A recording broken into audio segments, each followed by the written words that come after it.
Os nossos ouvintes vão se lembrar que ainda nesse mês a doutora entrou diretamente conosco do Rio de Janeiro, né, em uma transmissão por vídeo. Se você não conferiu, corre lá no nosso site também, que fica tudo gravado. E hoje você vai falar um pouquinho sobre esse congresso. Eu nem vou me arriscar a falar o nome, mas é um congresso sobre o que a gente fala bastante aqui, né? O que a gente fala sempre aqui sobre as terapias complementares de saúde, né, doutora? Isso.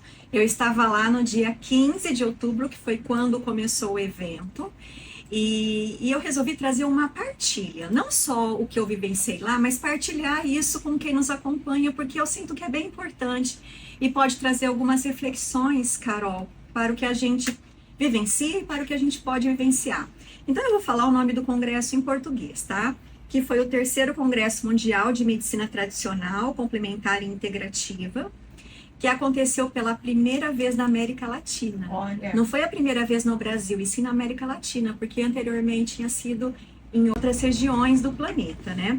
E junto com esse congresso também ocorreu o Congresso Internacional da Medicina Tradicional, Complementar e Integrativa, mas da pesquisa nessa área. Então, existe uma sociedade que estuda as pesquisas que são realizadas nessa área, e também o 17º Congresso Europeu em Medicina Integrativa.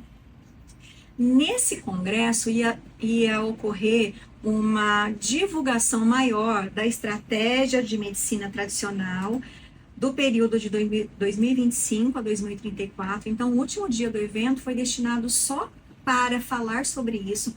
Quais seriam as estratégias para a gente se alinhar, né, para todos os países e os participantes que estavam lá, para a gente divulgar e ampliar tanto o oferecimento dessas práticas para a sociedade, né, pelos órgãos de saúde pública dos países, assim como pesquisa, ciência nessas áreas, que realmente é muito importante. E eu queria, então, trazer para quem está nos acompanhando o que é a medicina tradicional, complementar e integrativa. Esse nome foi dado principalmente no exterior, tá? E tem, que é bem conhecido, medicina tradicional chinesa, mas tem a medicina tradicional indiana, medicina tradicional de qualquer país, tá? São práticas de saúde que visam a promoção, a prevenção e a recuperação de doenças, considerando o ser humano na sua integralidade, como um ser integral. Elas se baseiam em diferentes culturas, então a gente olha para povos originários, a cultura desses povos, e buscam um equilíbrio entre corpo, mente, emoções, complementando tratamentos. Então, isso é um fato importante. Essas práticas complementam o que é oferecido pelo SUS como medicina convencional, na verdade, né? Então, a medicina tradicional, complementar e integrativa, complementa a medicina que a gente conhece como medicina convencional. E essas práticas, aqui no Brasil, conhecidas como práticas integrativas e complementares em saúde, as PICs, são oferecidas pelo SUS de forma gratuita. E também a gente já sabe que tem muita pesquisa aqui sendo desenvolvida nessa área. Eu vou trazer alguns exemplos rápidos dessas práticas para quem talvez não conheça. Acupuntura, fitoterapia, que é tratamento com ervas, yoga, meditação, reiki, que a gente já falou, tai chi chuan, auriculoterapia, homeopatia, arte-terapia, dança circular, constelação familiar, musicoterapia, são várias práticas. No Brasil, nós temos 29 práticas. E qual era a minha motivação, uma ideia inicial, né? Por que eu quis ir para esse congresso? Porque é uma área de referência da linha de pesquisa que eu estou iniciando. Então, no Brasil tem se falado muito de saúde integrativa, para se estudar essa área, né? As práticas integrativas e complementares em saúde, porque é uma saúde global, que olha para vários aspectos relacionados à saúde, porque eu faço parte de um comitê científico que estuda a constelação familiar dentro do CAPCIM, que é o Consórcio Acadêmico Brasileiro de Saúde Integrativa, que foi o principal órgão de organização desse evento, desse grande evento. E aí eu falei, eu preciso saber o que acontece nesse evento, porque eu não conhecia, eu nunca tinha vivenciado a experiência, né? E eu fui aberta, sem expectativas. Eu não sabia o que eu ia vivenciar lá. E há alguns anos eu me coloquei nesse movimento de ir aberta, sem expectativas. Porque a expectativa, ela coloca a gente, algumas vezes, ou na maioria das vezes, num lugar, ou num posicionamento de, apesar de às vezes ter uma expectativa mais alta, ela traz um bloqueio pra gente não se abrir ao novo, né? Então, por isso, eu fui aberta. E aí, o que eu vivenciei lá, assim que eu cheguei? Eu me surpreendi com o nível do congresso.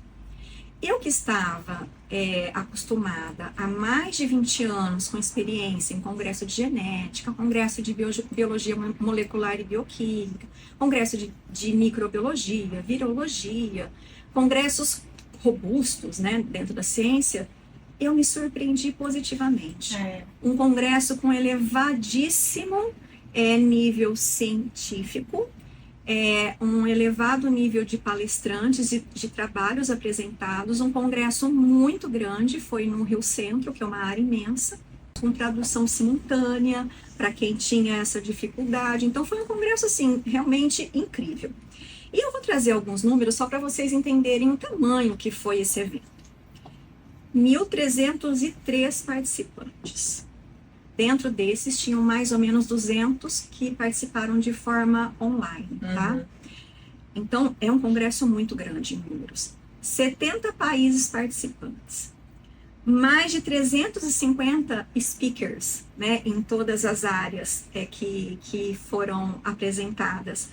Eles aprovaram 664 abstracts, que são resumos que foram enviados. Mais de 100 apresentações orais e mais de 300 posters. E tinha momentos que a gente poderia participar de até 10, 11 salas simultâneas de atividade. Então, tinha momentos que eu falava assim, onde eu vou? Porque eram assuntos tão interessantes e tão diversos, um congresso com uma diversidade tão grande que eu fiquei assim impressionada.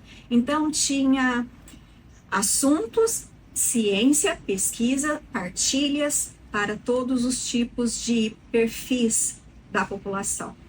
Esse evento, como eu já falei, tinha o principal organizador, o Consórcio Acadêmico Brasileiro de Saúde Integrativa, que é o CAPSIM, que mapeia as pesquisas que são feitas nessas áreas. Então, eles conseguem o que é conhecido como mapas de evidências nessas áreas, né, das PICs.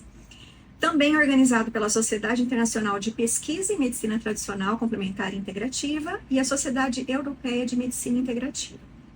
Esse congresso teve apoio do SUS e do Ministério da Saúde, e as práticas integrativas e complementares em saúde no exterior, que são conhecidas como MTCI, que são as medicinas tradicionais complementares e integrativas, são apoiadas pela Organização Mundial da Saúde, pela Organização Pan-Americana de Saúde, que é a PAHO, e pelo Ministério da Saúde aqui no Brasil. Então, isso é muito bem já recomendado, mundialmente falando. E quais foram as minhas percepções no final do congresso, né? Além do nível elevadíssimo que eu já trouxe aqui, eu vivenciei ciência de qualidade e muitos trabalhos robustos, cientificamente falando, apresentado por palestrantes do exterior e do Brasil.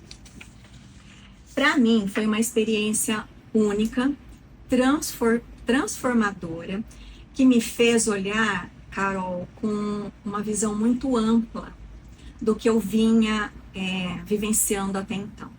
Porque quando eu fiz a migração para essa área, eu tinha um posicionamento muito pragmático, de que a gente tem que desenvolver pesquisa de qualidade nessa área e robusta. E sim, é verdade, eu concordo. Tem um ouvinte que nos acompanha bastante que fala que eu sou ciência na veia, e eu sou mesmo. Só que eu vivenciei lá situações, experiências que me mostraram que a gente precisa se comportar de forma diferente como pesquisadores e como cientistas, tá? Por exemplo, eu vi muitas palestras de indígenas, que são povos originários, né, da cultura indígena. E, inclusive, tinha uma indígena bem ativista, assim, na forma de falar, que ela disse, eu tive que fazer graduação, mestrado, doutorado e pós-doutorado para eu vir defender a cultura do meu povo, que já funcionava, que já dava certo para todos nós. Mas a ciência do branco veio dizer que não.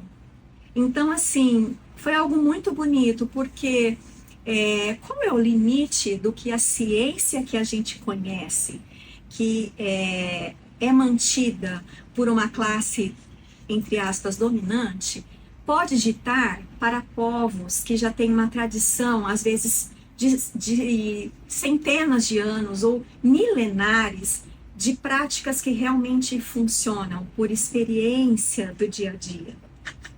Então, eu tive a honra de estar com pessoas muito importantes no cenário mundial e brasileiro. Inclusive, eu estive com o Daniel Amato, que é referência nessa área. Ele é ex-coordenador nacional das práticas integrativas, que estava no Ministério da Saúde e ainda está, quando foi realizada a Política Nacional das Práticas Integrativas. Então, é uma pessoa de referência para o nosso país. E aí, quais foram os meus principais aprendizados nesse congresso? Quebra de paradigmas. Por quê, doutor? Quem sou eu para dizer qual deve ser ou não uma pesquisa para ser desenvolvida? Se aquela erva, se aquela prática pode ou não ser considerada uma ciência de qualidade? Qual é o meu ponto de vista para eu me colocar num posicionamento de falar, não, isso não é ciência, ou como alguns grupos falam, isso é uma pseudociência? Então, quando eu cheguei no congresso, eu comecei aberta a vivenciar tudo o que estava disponível lá. Eu falei, isso é muito mais amplo do que a gente imagina. E precisa ser feita ciência de qualidade? Sim, com certeza. Mas cientistas e grupos de profissionais precisam ser muito cuidadosos para preservar e respeitar o que é importante de cultura e tradição para esses povos originários que sim, que são beneficiados por essas práticas. Muitas questões de saúde são olhadas e cuidadas com essas práticas. E eu vou trazer aqui um exemplo, tá? Já falei sobre os indígenas, né, do que pode ou não ser oferecido para esses povos e para toda uma população a partir do aprendizado milenar desses povos, ou secular. E eu tive uma experiência, algumas experiências em centros de saúde muito desenvolvidos, que pacientes em tratamento terminal estavam com muita dor e pediram e pedem para serem atendidos com as PICs, com meditação, com reiki. E eu já vi a ansiedade de pacientes esperarem por esse atendimento, e assim que chega a equipe para fazer esse serviço, o paciente que estava com muita dor dormir com o alívio recebido. Então, qual é a minha reflexão que eu trago aqui para finalizar esse tópico? Onde deve ser colocado o ego, as convicções, os paradigmas e a arrogância de classes de profissionais que têm interesses que essas práticas não sejam tão divulgadas? E onde está a arrogância e o ego, os paradigmas e convicções de pessoas que se dizem pesquisadores e de cientistas que colocam uma régua, um limite do que é ciência e do que não é ciência? Porque quem é cientista e se coloca num movimento de aprender, conhecer novos estudos e ter novos conhecimentos, é maravilhoso quando a gente se abre para algo que a gente não tinha parado para perceber antes, entende, Carol? Sim. Então, a ciência é muito importante, só que oferecer cuidado para quem precisa e para quem tem urgência e para quem sabe que pode ser auxiliado é essencial. Sem dúvida. Então, um cientista do exterior apresentou uma pesquisa e ele trouxe uma reflexão. Estão falando de viés, de pseudociência, mas um viés de pesquisas que são patrocinadas por indústria farmacêutica. Existe ou não? E a gente sabe que sim, que existe. Então, eu queria finalizar com uma frase que eu escutei lá de uma cientista. Precisamos descolonizar a ciência e os sistemas de saúde. E, inclusive, nós recebemos lá no final do congresso uma carta do ministro da Saúde, Alexandre Padilha. Gostaria de saudar, em nome do Dr. Ricardo Gelman, de toda a organização do congresso, o sucesso desse grande congresso internacional de medicina tradicional realizado no Brasil. O Ministério de Saúde, o SUS brasileiro, celebram a ampla participação de delegações nacionais e internacionais, bem como o conteúdo das discussões que tiveram tão grande repercussão entre os profissionais de saúde e as instituições brasileiras. Infelizmente, o Congresso coincidiu com a missão do Ministério da Saúde do Brasil, a China e a Índia, razão pela qual não pude participar presencialmente, mas recebemos apoio e participação do Ministério da Saúde e do SUS. Fiz questão de enfatizar durante meus encontros com os Ministérios da Saúde, da China e da Índia, a ocorrência do Congresso e saudar as grandes delegações da China e da Índia presentes no Brasil. Renovamos, como líderes da BRICS, nossos acordos mútuos entre esses países para fortalecer a medicina tradicional em cada sistema de saúde e ampliar o intercâmbio. Fiz questão de visitar hospitais de medicina tradicional chinesa na China e centros de medicina ayurvédica na Índia, como um gesto de valorização e engajamento com essas realidades. Conte com o Ministério da Saúde do Brasil para apoiar a medicina tradicional no Brasil e em fóruns internacionais. E ele assina a carta. Então, isso foi um endossamento de tudo que a gente vivenciou lá. E aí eu convido para todos que nos ouvem conhecer mais um pouco e abrir os horizontes do que a gente pode fazer como população. Doutora, muito obrigada pela dica no final e realmente a ciência salva, né? Exatamente.